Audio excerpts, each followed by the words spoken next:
Ассалаумағалейкум, баршаларыңызға қайырлы күн. Қалайсыздар достар, амансыздар ма?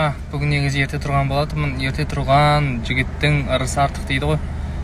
Сөйтіп біраз жұмыстарды бітірдік, заказдарды дайындадық, жіберетіндер жібердік, жібермегендер кішкене сәл үлгермей тұрмын. Қазір бір жерге бара жатырмын.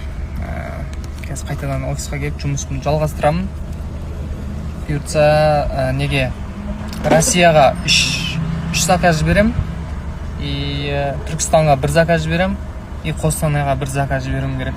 Құрметті достар, көптеріңіз шетелге шығып көрмеген екенсіздер. Сіздер Нұрдейді ала отырып, осы мүмкіншілікті өздеріңіздің қолдарыңызға ала аласыздар. Келесі стористі қарап отырыңыздар, мен шарттардың барлығын түсіндірем.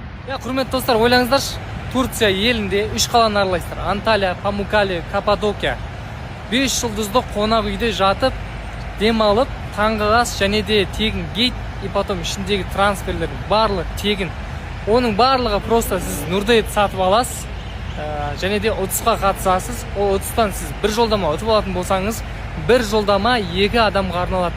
Сіздер ата-аналарыңызды жібере аласыздар, немесе өздеріңіздің қастарыңызға, достарыңызды, жігітіңізді, немесе қызыңызды алып, смело барып демалып қайтасыз. Ойлаңыздар, 3 қаланың әр өзінің бір әдеміліктері бар.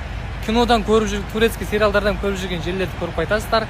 Суға түсіп қайтасыздар. Қара теңіз болса, қара теңіз деген сияқты 8 күн бойы Турция елінде кайфовать етіп жатасыздар ғой, короче.